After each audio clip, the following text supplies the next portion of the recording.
After 40 years as a high court judge, I hosted my retirement dinner. Just before the toast, I saw my ambitious nephew slip a white pill into my red wine. I pretended to drop my fork and swapped the goblets. 5 minutes later, he stood up to speak and, "I'm glad to have you here. Follow this story until the end and comment the city you're watching from, so I can see how far my story has reached." I never thought my retirement dinner would become the night I discovered who my nephew really was. After 40 years on the bench, I had seen every kind of betrayal, every form of deception that human beings could devise. But nothing had prepared me for what I witnessed in those few seconds at Le Bernardin that Thursday evening. The restaurant buzzed with quiet conversation and the gentle clink of crystal glasses. 68 guests had gathered to celebrate my 4 decades as a judge in the county courthouse. Colleagues, fellow attorneys, court clerks, and family members filled the elegant dining room. Candles flickered on each table, casting warm shadows across the mahogany paneling that reminded me so much of my own library at home. I stood near the bar, accepting congratulations and well wishes, my hand instinctively touching the gold ring on my finger, the same graduation ring I had worn for 40 years. The weight of it felt heavier tonight, as if it carried the significance of everything I was leaving behind. "Uncle Edwin, you look distinguished as always." Floyd appeared beside me, his smile bright and confident. At 42, he had inherited his mother's sharp cheekbones and quick wit, but there was something in his eyes tonight that I couldn't quite place. Something restless. "Thank you for organizing all this, Floyd," I said, gesturing toward the beautifully arranged tables. "Margaret would have been proud to see how you've grown." His expression flickered for just a moment at the mention of his mother, my sister, who had passed away 30 years ago in that terrible car accident. Floyd had been only 12 then, a frightened boy who came to live with me because there was no one else. I had never married, never had children of my own, so raising him became the most important thing I had ever done. "She would have wanted you to have a proper send-off," Floyd said, adjusting his expensive tie. I noticed he was wearing the watch I had given him when he passed the bar exam, a Rolex worth $8,000. "After everything you've done for this community, for me, you deserve recognition." The sincerity in his voice warmed me, and I felt that familiar surge of paternal pride. This was the boy I had tutored through high school mathematics, the young man I had guided through law school, paying his monthly tuition of $3,200 without ever making him feel like a burden. Floyd had become everything I had hoped. A successful attorney with his own practice, a lovely wife named Victoria, a beautiful home in the suburbs. "Judge Patterson, congratulations on your retirement." Sarah Chen, my longtime court assistant, approached with a warm smile. 40 years of service to justice. That's something to be truly proud of. "Thank you, Sarah. I couldn't have done it without dedicated people like you," I replied, meaning every word. Sarah had worked with me for 15 years, and her loyalty and competence had made even the most difficult cases manageable. "I need to check on the dinner arrangements," Floyd said, excusing himself with another smile. I watched him walk toward our table where the place cards were arranged with military precision. He had always been detail-oriented, even as a child. I remembered helping him organize his school projects, watching him line up his pencils and notebooks with the same careful attention he now applied to his legal briefs. The evening progressed beautifully. Speeches were made, stories were shared, and I found myself genuinely moved by the outpouring of respect and affection from people whose lives had intersected with mine over the decades. Judge Harrison, my old mentor who was now 87, stood and spoke about the importance of integrity in the judicial system, his voice still strong despite his age. As we moved to our assigned seats for dinner, I felt a deep sense of satisfaction. This was how a career should end, surrounded by people who valued your contributions, who understood the weight of the decisions you had made, the responsibility you had carried. Floyd held out my chair for me, a gesture of respect that reminded me of the manners I had taught him as a teenager. "I took the liberty of ordering your favorite wine," he said, indicating the deep red liquid in the crystal glass beside my plate. "The 1987 Bordeaux from the case you've been saving for special occasions." I was touched by his thoughtfulness. That wine had been a gift from a grateful attorney 20 years ago. after I had ruled fairly in a particularly contentious divorce case. I had been saving it indeed, waiting for the right moment to open it. "That's very considerate of you," I said, settling into my chair. The familiar comfort of routine surrounded me, the weight of my suit jacket, the texture of the starched napkin, the soft murmur of conversation from the surrounding tables. Floyd took his seat to my right, Victoria beside him. She looked elegant as always, her dark hair pulled back in a sophisticated chignon, her emerald dress complementing her olive skin. They made a handsome couple, and I had often thought how proud Margaret would have been to see her son so well settled. "Uncle Edwin," Victoria said, reaching across to squeeze my hand. "Floyd has told me so many stories about growing up in your house. How you helped him with his homework every night, how you attended every school function. He was easy to help," I replied, looking at Floyd with affection. Always eager to learn, always asking the right questions. But as I reached for my wine glass, something caught my eye that made my blood turn to ice in my veins. Floyd was glancing around the table nervously, his fingers drumming against the white tablecloth. When he thought no one was looking, he reached into his jacket pocket and withdrew something small, a tiny white object that he palmed expertly. My years of observing human behavior in the courtroom had trained me to notice details others might miss, and what I saw made my heart pound with a rhythm I had never experienced before.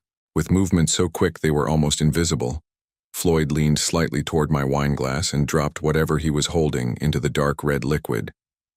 It dissolved instantly, leaving no trace except for a brief fizzing that could easily have been mistaken for the wine's natural carbonation.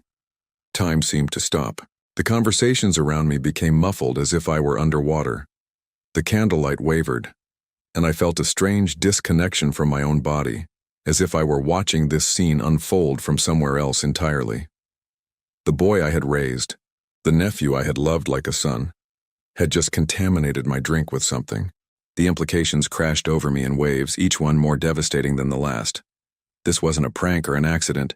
The careful way he had checked to ensure no one was watching, the precise timing, the practiced motion, this was planned. Floyd straightened up, adjusting his cufflinks with casual confidence, and turned to smile at me. "Shall we toast to your retirement, Uncle Edwin? To the end of one chapter and the beginning of another?" I stared at him. This man I thought I knew better than anyone else in the world. The face that had looked up at me with trust when he was 12. The young man who had hugged me tearfully when he passed the bar exam. The nephew who called me every Sunday to check on my health and ask about my week. "Yes," I managed to say, my voice sounding strange to my own ears. "A toast sounds perfect." My hand trembled slightly as I reached for my glass, but I caught myself before Floyd could notice. 40 years of maintaining composure on the bench served me well in this moment. I had learned to keep my expression neutral even when hearing the most shocking testimony, even when facing the most difficult decisions. But inside, my world was crumbling. The trust that had been the foundation of our relationship for 30 years was dissolving as quickly as whatever substance Floyd had placed in my wine. I needed time to think, to understand what was happening and why. Most importantly, I needed to figure out what to do next. Because if Floyd was capable of this, whatever this was, then everything I thought I knew about him was a lie. As I sat there holding my tampered wine glass, my mind raced backward through the months leading up to this moment. How had I missed the signs? How had a man who had spent 4 decades reading people, interpreting their motivations and detecting their deceptions, failed to see what was happening in his own family? The first warning should have been Floyd's sudden interest in my estate planning. 3 months ago, he had brought up the subject during one of our regular Sunday dinners at my house in Richmond Hill. We were sitting in my library, surrounded by the floor-to-ceiling shelves of law books and case studies that had been my constant companions for so many years. "Uncle Edwin," he had said, setting down his coffee cup on the mahogany side table, "have you given any thought to updating your will recently?" I remember being slightly surprised by the question. "My will is current, Floyd. Why do you ask?" "Well, tax laws change. Estate planning strategies evolve," he had replied, his tone casual but his eyes sharp with something I now recognized as calculation. "I just want to make sure you're taking advantage of all available options. You've worked so hard to build what you have. It would be a shame if poor planning meant losing a significant portion to unnecessary taxes. At the time, his concern had seemed natural, even touching. Here was my nephew, a successful attorney in his own right, wanting to ensure that my life's work would be preserved and properly distributed. I had felt grateful for his attention to such matters. "I appreciate your concern," I had told him that evening, "but my attorney handles those details. Everything is properly structured." Floyd had nodded, but I noticed he had pressed further. Of course. I just thought, given my background in estate law, maybe I could review everything, just to give you peace of mind." I should have wondered why he was so eager to examine my financial affairs. Instead, I had been pleased by his initiative, interpreting it as evidence of his maturity and professional competence. The second sign had come 6 weeks later. Floyd had visited my chambers at the courthouse, something he rarely did. He sat in the leather chair across from my desk, the same chair where countless attorneys had presented their cases over the years. "Uncle Edwin, I've been thinking about your retirement plans," he had said, leaning forward with apparent earnestness. "You've been working for 4 decades. Don't you think it's time to step back and enjoy the fruits of your labor?" "I am retiring, Floyd. The dinner next month is my farewell celebration, remember?" "Yes, but I mean really stepping back, traveling, relaxing, maybe moving somewhere more convenient for your daily needs. This house is quite large for one person, and maintaining it must be expensive." His suggestion that I sell the house had struck me as odd. The Victorian mansion on Richmond Hill had been my home for 35 years. Every room held memories. Every piece of furniture had been carefully chosen. The idea of leaving it had never occurred to me. "I love that house, Floyd. It's where you grew up, where we shared so many important moments. Why would I want to leave it?" Floyd had shifted in his chair, and for just a moment his mask of concern had slipped. I caught a glimpse of impatience, maybe even frustration, before he composed himself again. "I just want to make sure you're not burdening yourself unnecessarily," he had said. "A smaller place might be easier to manage, more practical for someone your age." Someone your age. The phrase had stung, though I hadn't acknowledged it at the time. At 62, I felt healthy and vital. The idea that I needed to downsize my life because of my age seemed premature, almost insulting. Now, sitting at this dinner table with my contaminated wine glass before me, I realized Floyd had been assessing my assets, calculating their value, planning for their transfer. The house worth $750,000, the investment portfolio I had built over decades of careful saving, the pension that would continue for Victoria after my passing. He had been taking inventory. The third sign had been the most disturbing, though I had dismissed it at the time. 2 weeks ago, Floyd had come to dinner with an unusual request. He wanted to borrow against his inheritance. "I have an investment opportunity," he had explained as we sat at my dining room table. "A real estate development that could triple the initial investment within 2 years. But I need capital quickly, and my liquid assets are tied up in the practice." "What kind of investment requires such urgency?" I had asked. Floyd's explanation had been vague, filled with terms like time-sensitive opportunity and exclusive access. When I pressed for details, he had become evasive, almost defensive. "I understand you need to be careful, Uncle Edwin. Your judicial training makes you naturally skeptical. But this is a sure thing, and the returns would benefit both of us in the long run." When I had declined to provide the money, suggesting instead that he wait and use traditional financing, Floyd's reaction had been telling. The disappointment in his eyes was sharp, almost bitter. For a moment, he had looked at me as if I were an obstacle to be overcome rather than a family member who cared about his well-being. "Of course," he had said, recovering quickly. "You're right to be cautious. I'll find another way." But I could see the wheels turning in his mind, and now I understood what he had been planning. The fourth and most damning sign had come just last week. Victoria had called me, her voice strained with worry. "Uncle Edwin, I need to ask you something, and I hope you won't think I'm betraying Floyd's confidence." "What is it, dear?" "He's been acting strangely lately, staying up late, making phone calls he won't discuss, researching things on his computer that he quickly closes when I walk into the room." My heart had clenched with concern. "Have you asked him about it?" "I tried, but he says it's just work pressure." "But Edwin, I found some papers on his desk, printed articles about medical conditions, treatments, things that could affect elderly people. At the time, I had assumed Floyd might be worried about my health, perhaps researching ways to help me age more gracefully. Now I realized he had been researching something entirely different. I'm probably being paranoid, Victoria had continued, but some of the articles were about medications, interactions, things that could cause problems for someone your age. I had reassured her that Floyd was probably just being overly cautious about my well-being, but her call had planted a seed of unease that I had tried to ignore. Now, as I sat at this elegant table surrounded by people celebrating my career, that seed had grown into a terrible understanding. Floyd hadn't been researching ways to protect my health. He had been researching ways to compromise it. The boy I had raised from age 12, who had slept in the bedroom down the hall from mine for 6 years, who had sat at my kitchen table doing homework while I prepared dinner.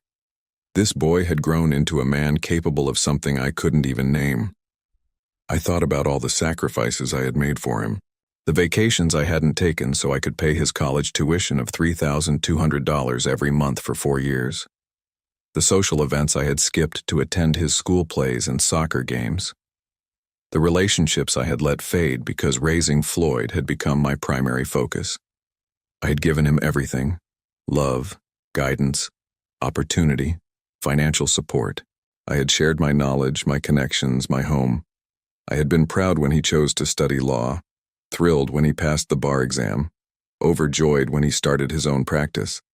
And this was how he repaid that devotion. The waiter approached our table, beginning to serve the first course, and I realized I had to make a decision. I could confront Floyd here, in front of everyone, creating a scene that would destroy not only him but also the memory of this evening that was meant to celebrate my career. Or I could find another way to handle this situation, a way that would give me time to understand the full extent of his betrayal and plan my response accordingly. I looked at Floyd, who was smiling and chatting with the guests at our table, playing the role of the loving nephew perfectly. His performance was flawless, just as it had been for months while he planned whatever he had put in my wine. But I had learned something in 40 years on the bench that Floyd had apparently forgotten. Justice doesn't always come swiftly, but it always comes eventually. And tonight, it was going to come for him. The weight of knowledge sat heavy in my chest as I contemplated my next move. Around me, the dinner continued with its elegant rhythm. Guests laughing, waiters serving the first course, crystal glasses catching the warm candlelight. But my world had narrowed to the contaminated wine glass sitting inches from my hand, and the nephew who had just revealed his true nature. Floyd was engaged in animated conversation with Judge Harrison about recent changes in corporate law, his voice confident and professional.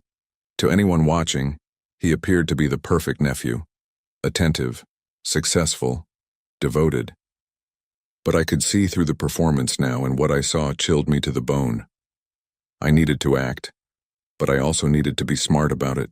40 years on the bench had taught me that hasty decisions often led to regrettable consequences. This situation required the same careful consideration I had applied to the most complex legal cases. "Uncle Edwin, you seem quiet tonight," Victoria observed, her dark eyes filled with genuine concern. "Are you feeling all right?" The irony of her question wasn't lost on me. Here was Floyd's wife worried about my well-being, while her husband sat beside her having just tampered with my drink. Did she know? Was she part of this? Or was she as deceived as I had been? "Just reflecting on the evening," I replied, managing a smile. 40 years of memories tend to flood back at moments like this. Floyd glanced at me and I caught something in his expression. Anticipation, maybe even excitement. He was waiting for me to drink the wine, waiting to see the results of whatever he had put in it. The realization made my stomach turn, but I kept my face carefully neutral. "You should try the wine, Uncle Edwin," Floyd said, raising his own glass. "It's really exceptional, perfect for toasting such a momentous occasion." His insistence confirmed my worst fears. This wasn't paranoia or misunderstanding. Floyd genuinely wanted me to consume whatever he had put in that glass. "You're right," I said, reaching for the wine. "A toast is definitely in order." But as my hand moved toward my glass, I deliberately knocked my fork to the floor. The silver utensil clattered against the hardwood, drawing the attention of everyone at our table.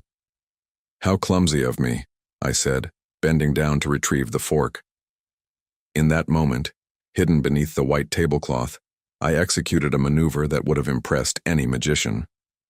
With movements honed by decades of handling evidence in courtrooms, I switched my contaminated wine glass with Floyd's clean one. The exchange took less than 3 seconds, invisible to everyone above the table. When I straightened up, fork in hand, my heart was pounding but my expression remained calm.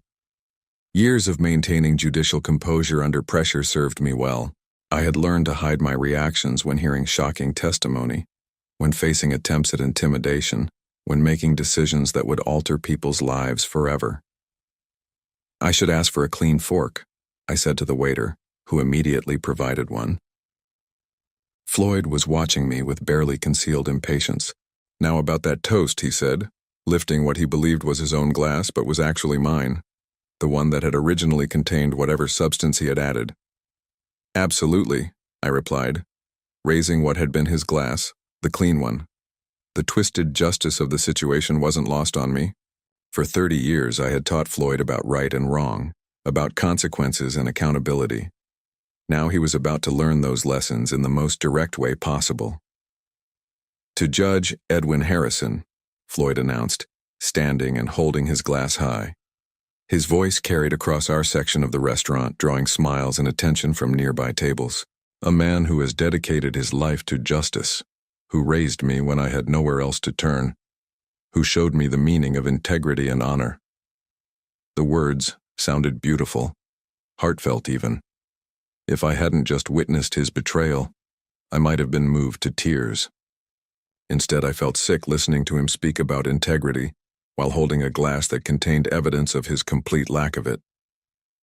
Uncle Edwin taught me that every action has consequences, Floyd continued, his eyes meeting mine. That we must be prepared to face the results of our choices, good or bad. The irony of his words was almost unbearable. He was about to experience exactly what he had just described, though not in the way he expected. He showed me that family is the most important thing in life, Floyd went on, his voice growing more emotional. That love and loyalty should guide our decisions, and that we should always protect those we care about. Several guests were dabbing at their eyes now, touched by what they perceived as a nephew's heartfelt tribute to his beloved uncle. If only they knew the truth. So here's to you, Uncle Edwin, Floyd said, raising his glass higher. Thank you for everything you've given me. Thank you for making me the man I am today. The applause that followed was warm and sincere. Guests raised their glasses in solidarity, creating a beautiful tableau of respect and affection.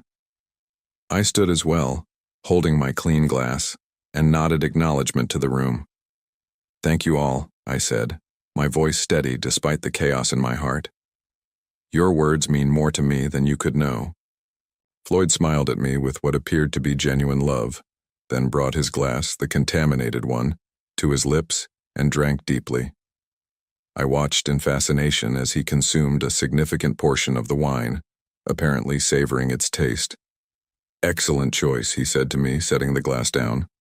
This vintage is truly special. Yes, I agreed, taking a small sip from my own clean glass. It certainly is. The dinner continued around us. The first course was served, a delicate seafood appetizer that I could barely taste. My attention was entirely focused on Floyd, watching for any signs that whatever he had put in the wine was beginning to affect him. Initially, nothing seemed different. Floyd continued his conversations, charming the other guests with stories about his legal practice and asking thoughtful questions about their own careers. He was performing his role perfectly, just as he had been performing the role of loving nephew for who knows how long. But as the minutes passed, I began to notice subtle changes. Floyd's speech became slightly less precise. His gestures grew more expansive, less controlled. When he reached for his water glass, his hand trembled almost imperceptibly. Are you feeling all right, darling? Victoria asked, placing her hand on his arm with obvious concern. Fine, fine, Floyd replied, but his voice was softer now, less confident. Just excited about the evening. I continued to watch him, feeling a complex mixture of emotions. Part of me was satisfied to see justice beginning to unfold. But another part, the part that remembered the 12-year-old boy who had cried in my arms after his parents' funeral.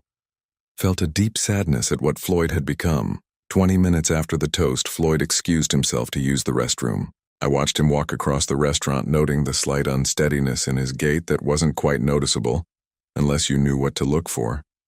When he returned 5 minutes later, his face was pale, and there was a sheen of perspiration on his forehead despite the comfortable temperature in the restaurant.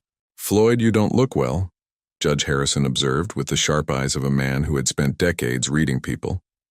"I think I might have had too much to drink," Floyd said, attempting a laugh that came out forced and hollow.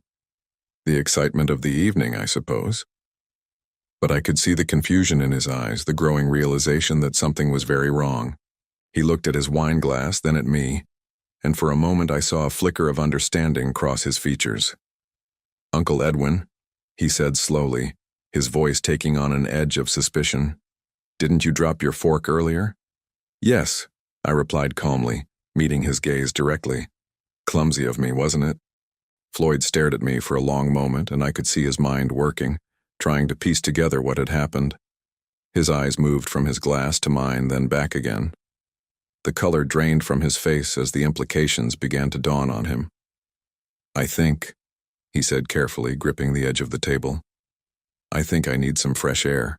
"Of course," Victoria said, immediately standing to help him. "Let me come with you." "No," Floyd said sharply, then softened his tone. "No, I just need a moment alone." As he made his way toward the restaurant's entrance, moving with increasing difficulty, I felt the weight of 4 decades of judicial experience settling over me. I had just witnessed justice in its purest form, a man facing the exact consequences he had intended for someone else. What happened next unfolded like a slow-motion disaster that I could see coming but felt powerless to prevent. Floyd had been outside for nearly 15 minutes when Victoria began to show real concern. "I should check on him," she said, rising from her chair with obvious worry. "He's never been one to get sick from wine." "Perhaps we should all step outside for some air," Judge Harrison suggested, his weathered face creased with concern. "The evening has been quite emotional." Before anyone could respond, Floyd appeared in the doorway of the restaurant. The transformation in his appearance was startling. His usually perfect hair was disheveled, his expensive tie was loosened, and his face had taken on a grayish pallor that made him look far older than his 42 years. He moved slowly back to our table, one hand trailing along the wall for support. Several diners from other tables glanced up with curiosity, sensing that something was amiss. "Floyd, my God, what happened?"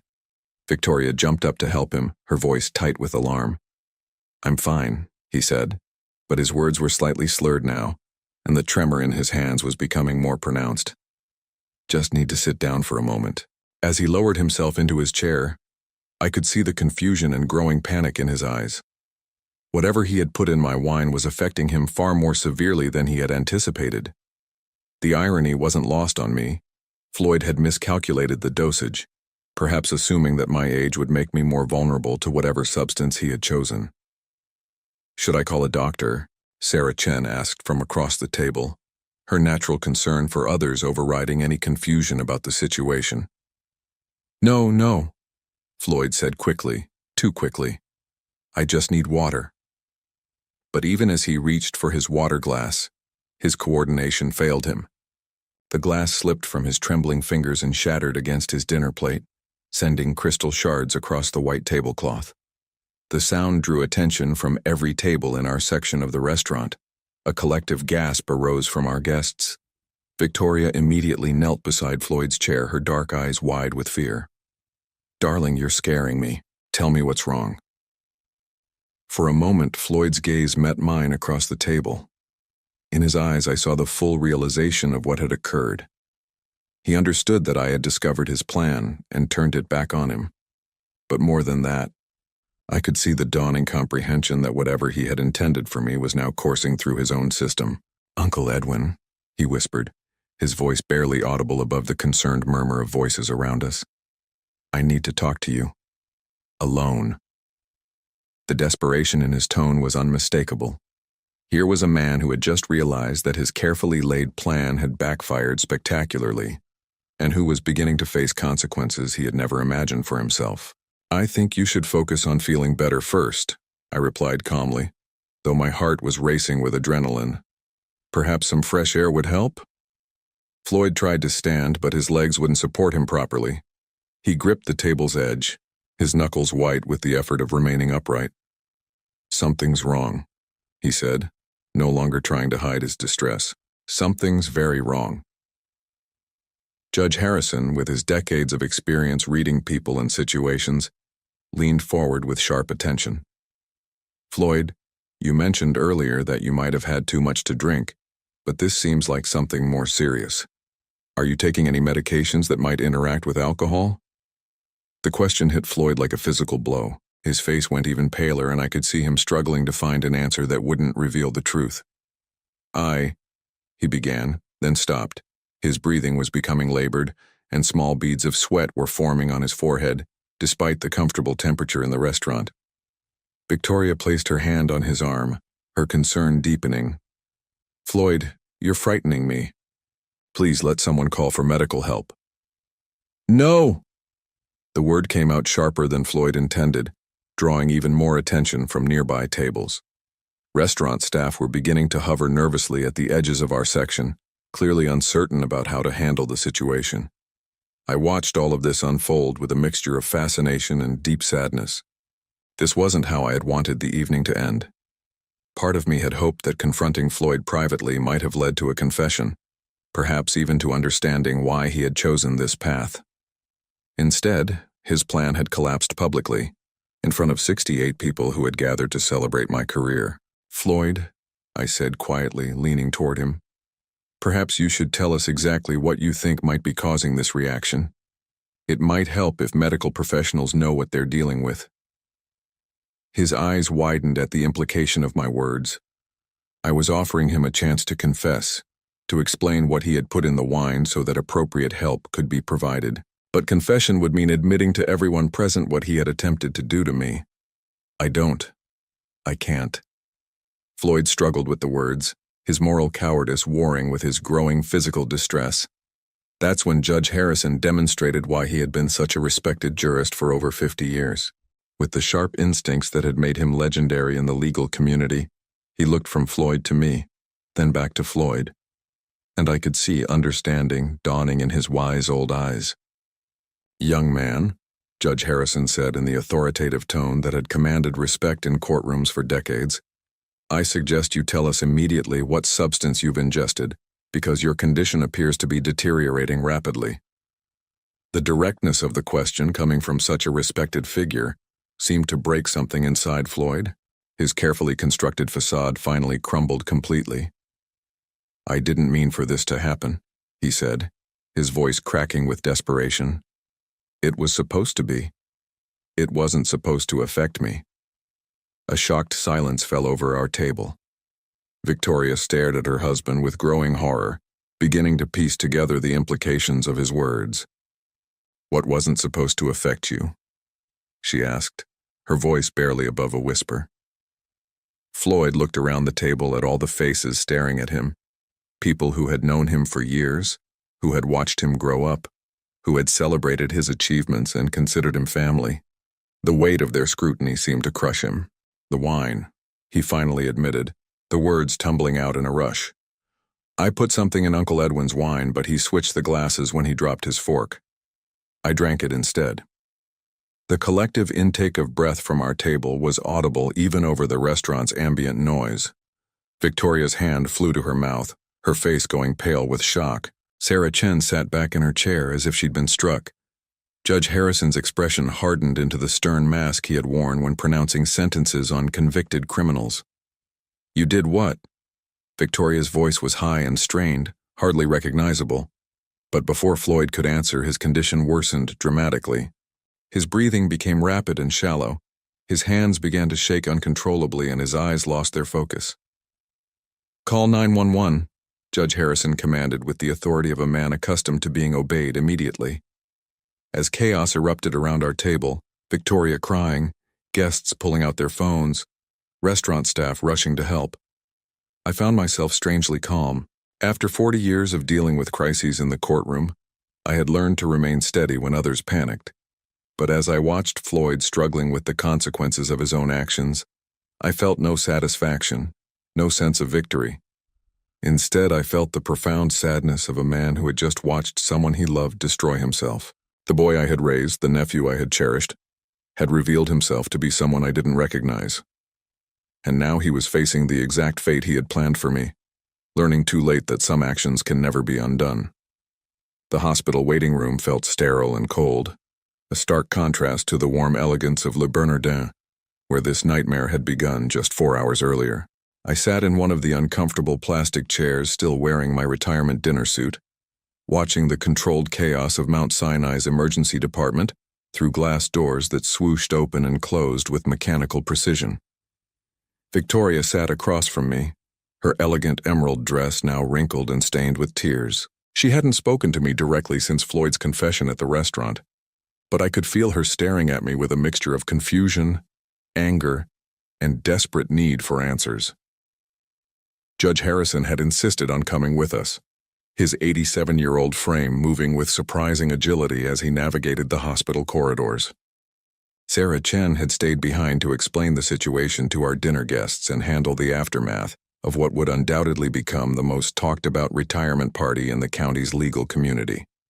The paramedics had arrived within 8 minutes of our call, professional and efficient as they assessed Floyd's condition.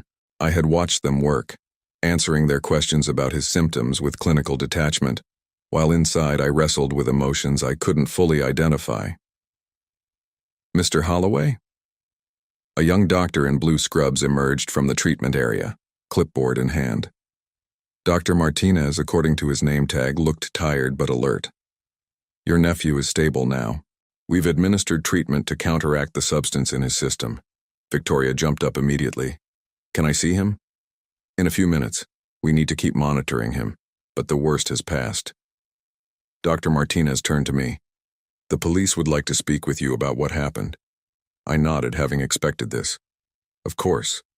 Detective Roberts was a woman in her 40s with sharp eyes and graying hair pulled back in a practical ponytail. She had the kind of direct manner that came from years of dealing with people in crisis. "Judge Holloway, I understand there was an incident this evening involving your nephew and some kind of substance added to alcoholic beverages." "That's correct," I replied, settling into the conference room chair she had indicated.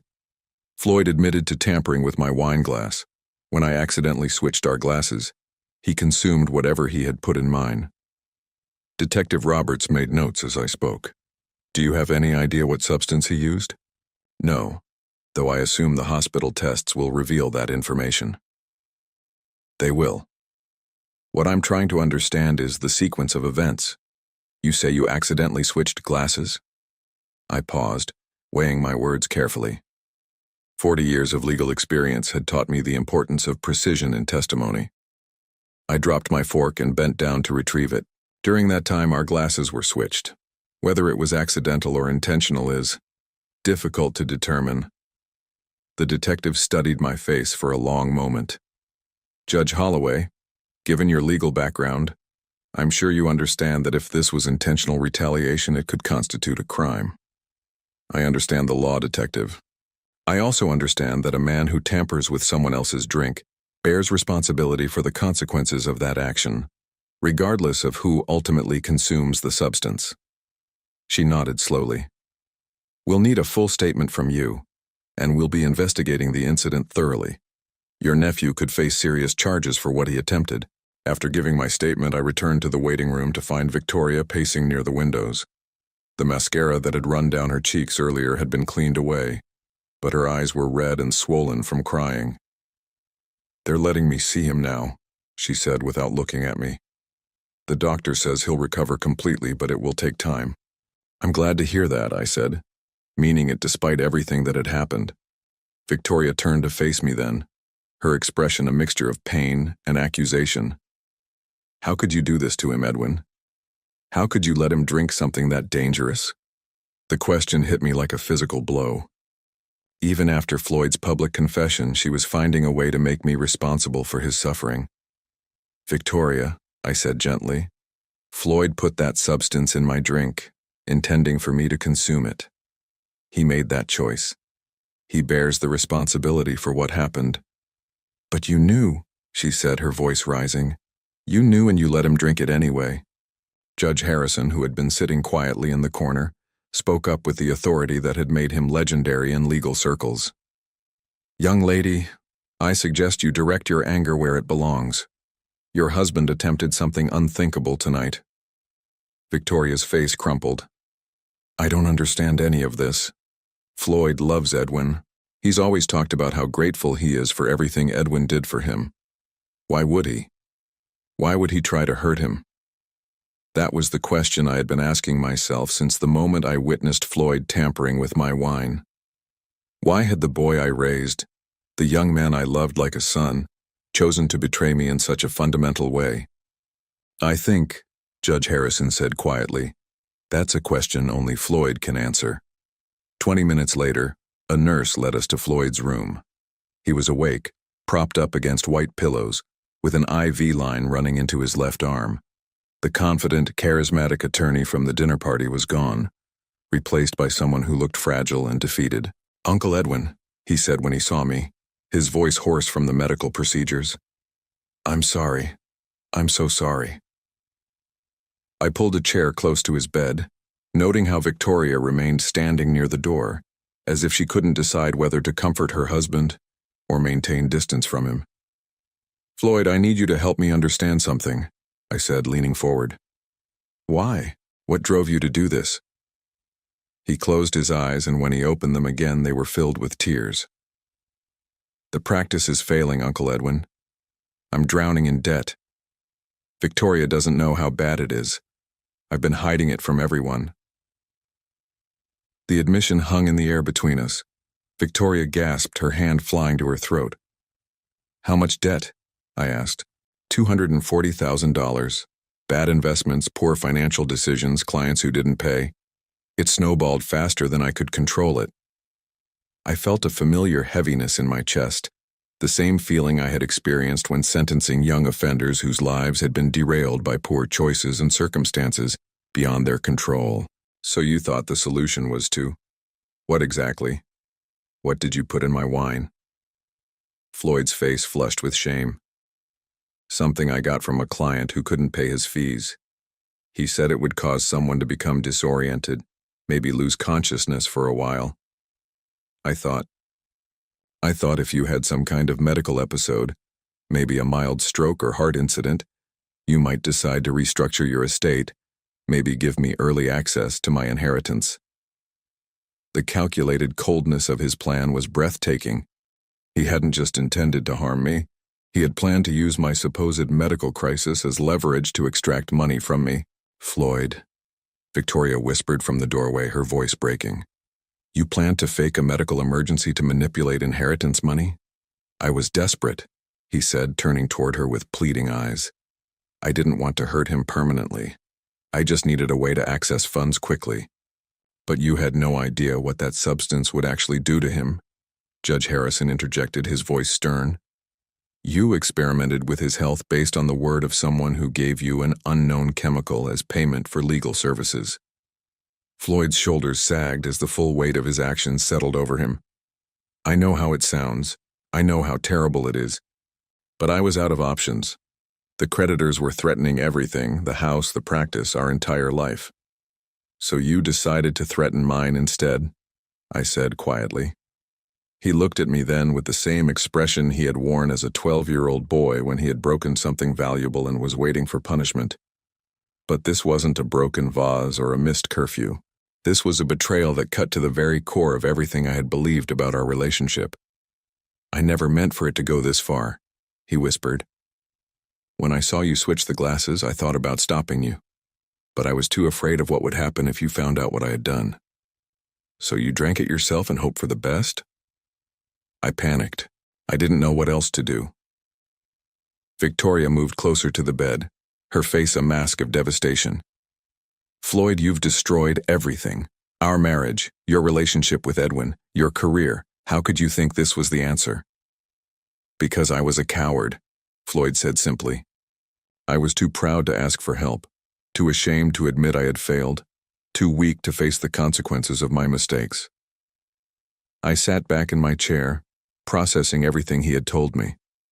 The boy I had raised with such care and attention had grown into a man capable of elaborate deception and calculated harm. But more than that, he had become someone who would rather risk destroying the people he claimed to love than admit his failures and ask for help. "What happens now?" Victoria asked, looking between Floyd and me. "Now," I said, standing up slowly, "Floyd faces the consequences of his choices. The police are investigating and there will likely be criminal charges. Beyond that," I paused, meeting Floyd's eyes directly. "Beyond that, our relationship as we've known it is over." Floyd's face crumpled, but he didn't protest. He knew, as I did, that some betrayals are too fundamental to overcome, some trust too shattered to rebuild. As I walked toward the door, I heard him call my name one last time. "Uncle Edwin?" I turned back, giving him one final look. "I really am sorry," he said, his voice breaking. "I know you are, Floyd, but sorry doesn't change what you were willing to do." And with that, I walked out of the room, leaving behind 30 years of fatherhood and facing an uncertain future without the family I thought I had. A few months had passed since that terrible night at Le Bernardin, and I was finally beginning to understand what peace felt like.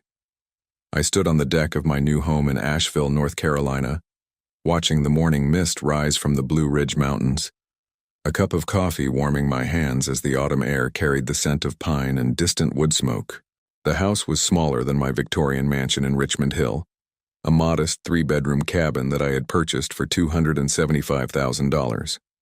It sat on 5 acres of wooded land, far enough from the city to provide solitude but close enough to the town center that I could walk to the library, the courthouse where I occasionally volunteered, and the small cafe where I had become a regular.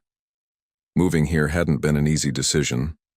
For 35 years, that house in Richmond Hill had been my sanctuary, filled with memories of raising Floyd, of quiet evenings reading by the fireplace, of Sunday dinners around the mahogany table where we had shared so many conversations about his future.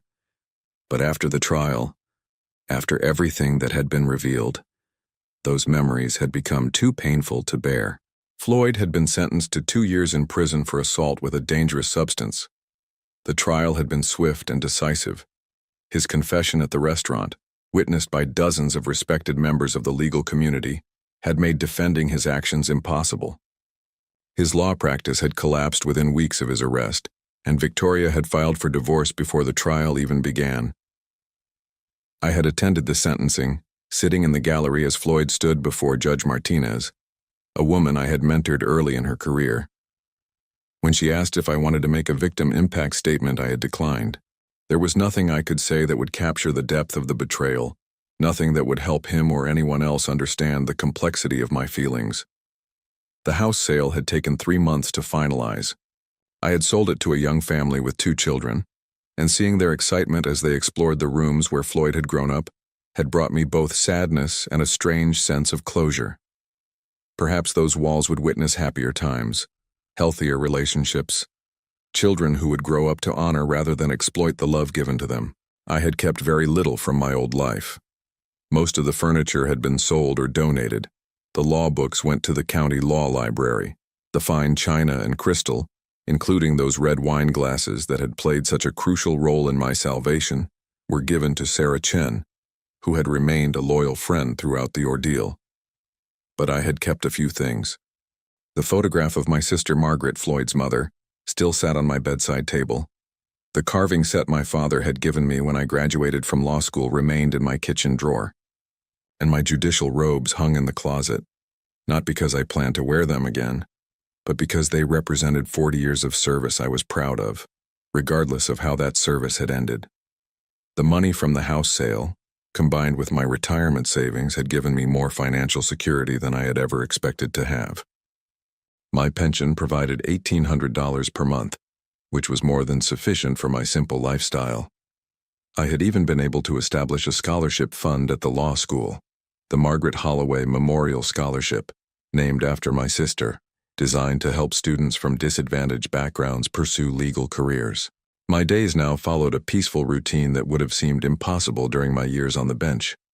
I woke with the sunrise, made coffee, and spent an hour reading on the deck while listening to birdsong and the distant sound of a creek that ran through my property. After breakfast, I would take long walks through the mountain trails, sometimes hiking for hours without seeing another person. 3 days a week, I volunteered at the county courthouse, helping people navigate the legal system without representation. The work reminded me why I had chosen law in the first place, not for prestige or power, but to help people find justice and resolution in their struggles. I had made new friends as well. Tom and Helen Richardson, a retired couple who lived 2 miles down the mountain road, had invited me to their weekly bridge game. Martha Webb, the librarian in town, had recruited me to help with the legal clinic she ran for low-income residents every Saturday morning. Dr. Patricia Hayes, who had her practice in town, had become a hiking companion and, slowly, something more than just a friend. Patricia was 60 years old, a widow whose husband had passed away 5 years earlier from cancer. She was intelligent, kind, and had a quiet strength that reminded me of my sister Margaret.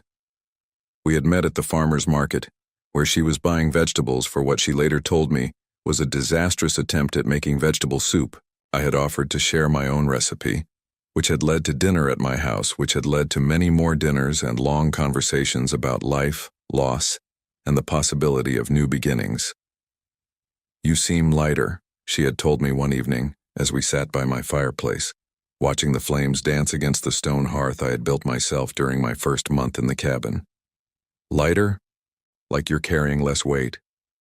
When I first met you, there was something heavy in your expression, something you were always thinking about. It's gone now." She was right. The burden of responsibility I had carried for Floyd's well-being, the constant worry about his choices and his future, the guilt over whatever mistakes I might have made in raising him, all of that had finally lifted. I was no longer responsible for anyone's life but my own, and that freedom was both terrifying and liberating.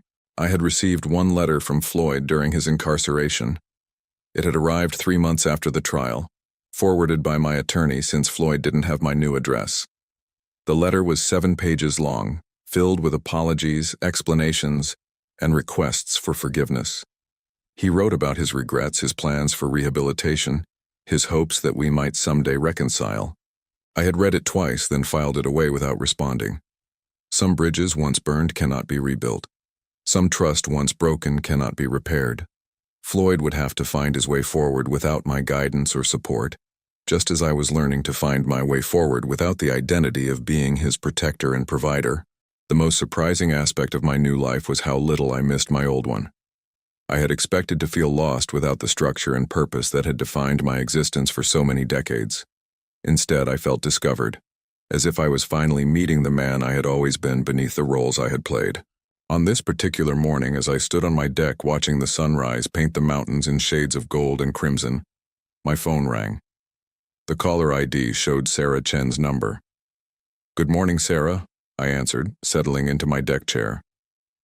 "Judge, Edwin, I hope I'm not calling too early." "Not at all. What can I do for you?" "I wanted to let you know that Floyd was released yesterday. He served 18 months of his sentence and got early release for good behavior." I felt a familiar tightness in my chest, but it passed quickly. "Thank you for letting me know." "He asked me if I knew how to reach you. I told him I didn't, and that even if I did, I wouldn't share your information without your permission. You did the right thing." There was a pause. "Edwin, he seemed different, older, quieter. He asked me to tell you that he doesn't expect forgiveness, but that he wanted you to know he's going to try to do better." I closed my eyes, feeling the warmth of the morning sun on my face. "I hope he does, Sarah, for his own sake." After hanging up, I remained on the deck for a long time, processing the news of Floyd's release. I felt no anger, no fear, no desire to reach out to him. I felt only a kind of sad closure, like the end of a book I had been reading for 30 years. At noon, Patricia arrived with hiking boots and a backpack filled with sandwiches and water bottles. We planned to explore a new trail that led to a waterfall Tom Richardson had told us about. "You look peaceful today," she said, kissing my cheek as she set down her pack. "I feel peaceful," I replied, meaning it completely.